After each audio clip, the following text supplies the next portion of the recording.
I'm Timothy Vigil, and this is Just Another Word Podcast, the Word of the Day podcast for storytellers. M is for mellifluous. Music has charms to soothe a savage beast, to soften rocks, or bend a knotted oak. William Congreve. I'll never forget the first time I heard Paul McCartney's cracking voice utter the ever so simple, "Yesterday."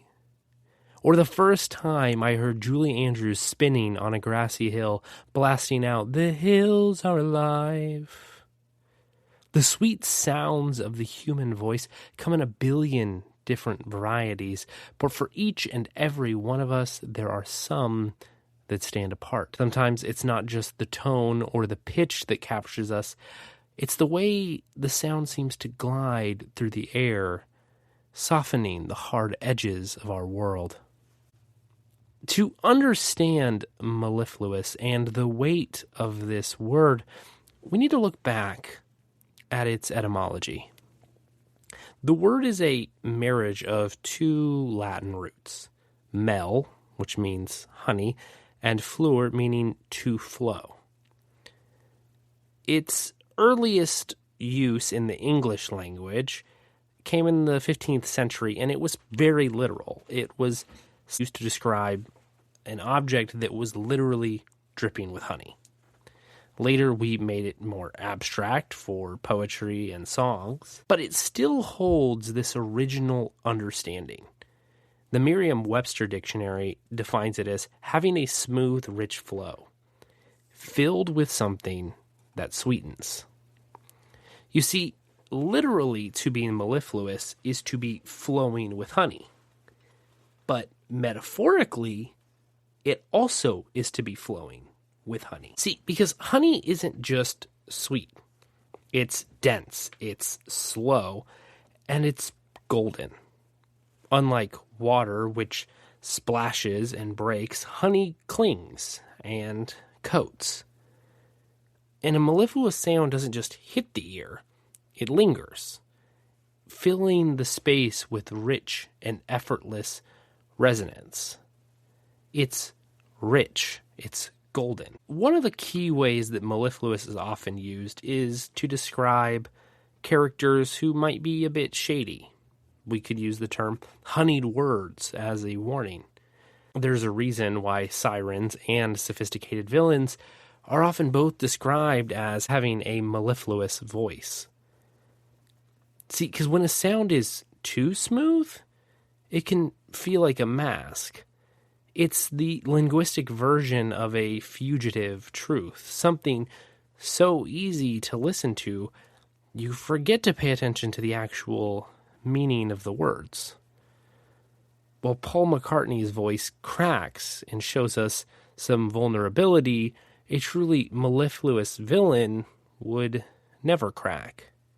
It's not to say that Paul McCartney's voice isn't mellifluous, it's just to say that it has a little bit of reality in it that a mellifluous villain in a book likely wouldn't.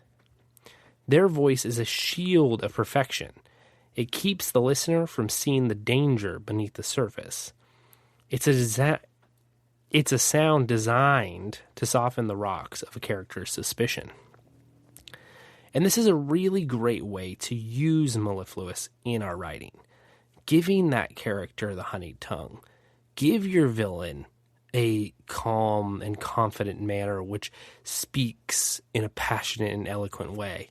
A screaming, ranting villain can be powerful, but that mellifluous one can drive a wedge in your reader's loyalty to your protagonist. Beyond character voices, we can also think of our prose itself as being mellifluous.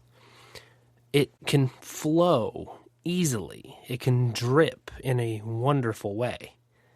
When writing a passage, we can lean heavily on liquid consonants, letters like M, L, R, and S, and create a mellifluous experience for the reader. Think of a sentence like, "Small silver rills murmured through the lonely moonlit valley."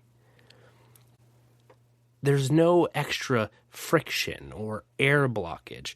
the speaker is able to slide from one sound to the next without a hard stop. Now, this isn't necessarily important in prose. A lot of people don't read things out loud and speed through it. But allowing these things that don't stumble over and over again, eventually the reader will start to feel that flow. They don't stumble over the sentence because the letters allow for a continuous breath. They slide through them.